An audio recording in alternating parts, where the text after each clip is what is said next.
માથીના શુભ સંદેશમાંથી પાઠ અધ્યાય 1 કલમ 16 18-22 અને 24. બાબિલમાં નિર્વાસન થયા પછી યકોન્યાનો પુત્ર શલતીએલ જન્મ્યો અને શલતીએલનો જરુબાબેલ, જરુબાબેલનો અબિયુદ, અબિયુદનું એલિયાકીમ, એલિયાકીમનો અઝોર, અઝોરનો સાદોક, સાદોકનો આખીમ, આખીમનો અલિયુદ, અલિયુદનો એલાઝાર, એલાઝારનો મત્થાન, મત્થાનનો યાકોબ અને યાકોબનો પુત્ર તે મરિયમનો પતિ યોસેફ.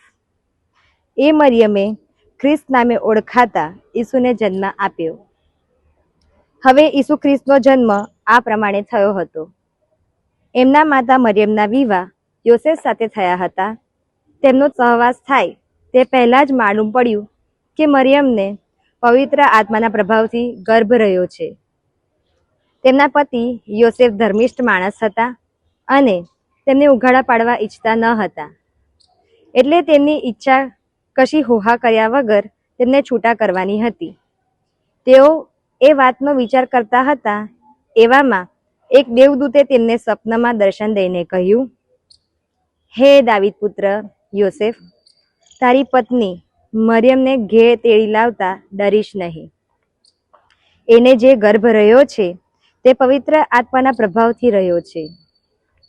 તેને પુત્ર અવતરશે અને તું તેનું નામ ઈસુ પાડજે, કારણ તે પોતાની પ્રજાને પાપમાંથી મુક્તિ આપનાર છે. યોસેફે ઊંઘમાંથી ઉઠીને દેવદૂતના કહ્યા પ્રમાણે કર્યું. તેઓ પોતાની પત્નીને ઘરે તેડી લાવ્યા. તેમનું ગમન થયા વગર મરિયમને પુત્ર અવતર્યો અને યોસેફે તેનું નામ ઈસુ પાડ્યું. આ પ્રભુની વાણી છે. જય ઈસુવાલા યુવા મિત્રો, આજે માતા ધર્મસભા સંત યોસેફનું પર્વ ઉજવી રહી છે.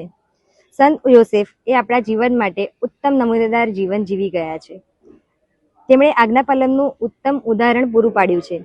જ્યારે આખું સમાજ સગર્ભા માતા મરિયમને ઘરે તેડી લાવવા માટે સંત યોસેફની વિરુદ્ધ હતા, ત્યારે પોતાની અંતરાત્માને અને પ્રભુની આજ્ઞાને સાંભળીને કોઈ પણ લાજ શરમ વગર તેઓ માતા મરિયમને ઘરે તેડી લાવ્યા.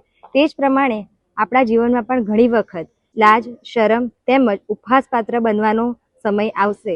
ત્યારે આપણે લોકોને વિરુદ્ધ જઈને લોકોના ટોળામાં ઉપવાસપાત્ર થવાનો વારો આવશે.